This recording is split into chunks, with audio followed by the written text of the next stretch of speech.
Hello दोस्तों, नमस्कार। स्वागत है आपका इस वीडियो के अंदर। चाहे आप किसी प्रतियोगी परीक्षा की तैयारी कर रहे हो, स्कूल कॉलेज के फाइनल एग्ज़ाम दे रहे हो या किसी परीक्षा के लिए कठिन नियमों पर चल रहे हो, एक सवाल हम सब के दिमाग में कभी ना कभी ज़रूर रहता है कि अकेले बैठ कर के पढ़ाई करें या दोस्तों के साथ ग्रुप में। ये द्वंद्व हमेशा रहता है हर छात्र के साथ में कि मैं अकेले पढ़ाई करूं या मेरा एक स्टडी ग्रुप होना चाहिए। कुछ लोग कहते हैं कि अकेले पढ़ने से ही सिलेक्शन होता है और कुछ लोगों का मानना है कि ग्रुप स्टडी के बिना मुश्किल कॉन्सेप्ट समझ ही नहीं आते हैं। तो सच क्या है, आज हम किसी भी पहलू को छोड़े बिना दोनों तरीकों का विश्लेषण करेंगे और जानेंगे कि आपके लिए सबसे बेस्ट फॉर्मूला क्या हो सकता है। तो सबसे पहले बात करते हैं अकेले पढ़ने यानी सोलो स्टडी। इसे पढ़ाई का सबसे पारंपरिक और भरोसेमंद तरीका माना जाता है।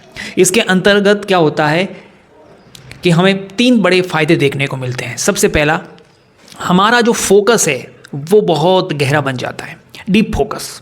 जब आप अकेले पढ़ते हैं तो आपका दिमाग एक अलग जोन में होता है। जटिल नियम, कठिन फॉर्मूले या कोई नया और भारी भरकम टॉपिक समझने के लिए जो मानसिक शांति चाहिए, वो जो मानसिक शांति होती है वो अकेले में ही मिल सकती है। तो पहला आता है, हमारा फोकस जब अकेले पढ़ते हैं तो बहुत अच्छा हो जाता है। दूसरा फ़ायदा यह होता है कि हम अपनी रफ्तार, अपना राज, कहने का मतलब अपनी रफ्तार अपना राज, कहने का मतलब आप अपनी गति के अनुसार अपना पढ़ सकते हैं। आपको कोई टॉपिक 10 मिनट में समझ में आता है या 2 घंटे में, इससे किसी को कोई फ़र्क नहीं पड़ता। आप अपने हिसाब से चलते हैं, किसी का इंतज़ार करने की कोई ज़रूरत नहीं। अगर आपकी गति ज़्यादा है तो आपको किसी का इंतज़ार करने की ज़रूरत नहीं है, आपकी गति कम है तो भी आप लोगों को वो करने की ज़रूरत नहीं है। तो इस प्रकार से हम अपनी रफ्तार के अनुसार पढ़ सकते हैं। और तीसरा फ़ायदा ये होता है कि समय की 100% बचत हो जाती है। यहाँ चाय पीने चले या यार कल उस फिल्म में क्या हुआ था जैसी बातें करने वाला कोई नहीं होता। जब हम अकेले होते हैं तो कोई दूसरी बातें होती नहीं है और आपका समय सिर्फ आपका ही होता है, यानी कि 100% आप अपने समय का सदुपयोग कर सकते हैं।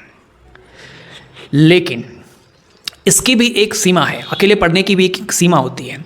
अकेले पढ़ने का सबसे बड़ा दुश्मन जो होता है वो हमारा आलस होता है और बोरियत।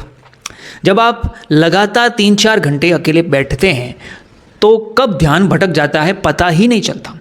और हाँ, अगर कोई डाउट में अपन फंस जाए तो किताबों में सिर खपाने में घंटों बर्बाद हो जाते हैं। अब आते हैं ग्रुप स्टडी पर। बहुत से लोग इसे सिर्फ टाइम वेस्ट मानते हैं। ग्रुप स्टडी का मतलब है कि टाइम वेस्ट। लेकिन अगर ग्रुप जो है वो सही हो तो इसके फ़ायदे भी बहुत बेमिसाल होते हैं। पहला फ़ायदा ये होता है पीयर टीचिंग। एक मशहूर नियम है, मेमोराइजेशन का एक मशहूर नियम है कि अगर आप किसी चीज़ को किसी और को समझा सकते हैं तो आप उसे सबसे बेहतर समझते हैं। ग्रुप में जब आप कोई टॉपिक अपने दोस्त को समझाते हैं या वो आपको समझाता है तो वो दिमाग में हमेशा के लिए छप जाता है। दूसरा फ़ायदा, संदेह का तुरंत समाधान। अगर जिस सवाल पर आपको अकेले 2 घंटे से अटके थे, 2 घंटे से आपको समस्या आ रही थी, हो सकता है आपके ग्रुप का कोई सदस्य उसे 2 मिनट में चुटकी बजा करके हल कर सकता है। इसलिए ग्रुप स्टडी का फ़ायदा ये होता है कि हमारी समस्या फिर अकेले की नहीं रह जाती है, वो हमारे उस मेंबर्स की भी समस्या रह जाती है, वो भी हमें उस समस्या को सॉल्व करने में हेल्प करते हैं। तीसरा आता है मोटिवेशन। जब आप ग्रुप स्टडी करते हैं तो आप देखते हैं कि आपके साथ वाले ने 3 चैप्टर ख़त्म कर लिए हैं, तो आपके अंदर भी एक सकारात्मक दबाव बनता है कि मुझे भी अब रफ्तार बढ़ानी चाहिए। इसलिए ये मोटिवेशन बहुत ज़्यादा है, ये भी इम्पोर्टेंट होता है। परंतु ग्रुप स्टडी में भी एक खतरा है। ग्रुप स्टडी तभी तक स्टडी रहती है जब तक उसमें गंभीर लोग हैं। उस ग्रुप के अंदर जैसे ही ऐसा कोई व्यक्ति आ जाता है जिसका ध्यान पढ़ाई में नहीं है तो पढ़ाई का सेशन बहुत जल्द ही किस में बदल जाता है, गपशप में, चाय पार्टी में बदल जाता है। तो फिर अंतिम फैसला क्या है? अंतिम फैसला सब कुछ देखने के बाद नियम सीधा सा साफ है और वह यह कि आपको अपनी परिस्थिति के हिसाब से चुनना है। आपको अकेले तब पढ़ना चाहिए जब सिलेबस बिल्कुल नया हो, आपको बुनियादी बातें समझनी हो, जब परीक्षा बहुत नज़दीक हो, तब तो आपको अकेले पढ़ना चाहिए। परीक्षा नज़दीक है या कुछ फंडामेंटल चीज़ें पढ़नी है या सिलेबस बिल्कुल नया है, आपके पास गप्पों के लिए 1 मिनट भी नहीं हो, या जब आपको थ्योरी या गंभीर नियमों को याद करना हो, तब आपको अकेले पढ़ना चाहिए। वही आपको ग्रुप स्टडी तब चुननी चाहिए जब आप अकेले पढ़कर थक चुके हैं। आपको एक एनर्जी बूस्ट चाहिए जब आपको सीखे हुए टॉपिक्स का रिवीजन करना हो, क्विज खेलने हो, या कोई फिर विशेष टॉपिक पर आपको बिल्कुल समझ में नहीं आ रहा हो। अगर आप मुझसे अगर ये बात पूछेंगे कि सबसे बेस्ट फॉर्मूला क्या है, तो मैं यही कहूँगा कि 80%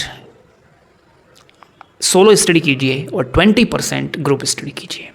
अपनी पढ़ाई का 80% टाइम जो है वो आपको ग्रुप स्टडी में देना चाहिए, और बचा हुआ 20% जो टाइम है वो ऐसे एक छोटे ग्रुप को देना चाहिए जिसमें 2 या 3 गंभीर अध्ययन करने वाले लोग हो, जहां आप केवल रिवीजन और संशय निवारण, आप अपने जो टॉपिक्स के जो कोई डाउट्स क्लियरेंस करना है तो उसके लिए जो है ग्रुप स्टडी करेंगे। याद रखिए, भीड़ नहीं, सही साथी मायने रखते हैं।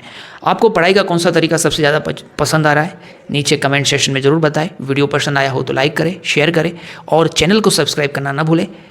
पढ़ते रहिए, आगे बढ़ते रहिए। बहुत बहुत धन्यवाद।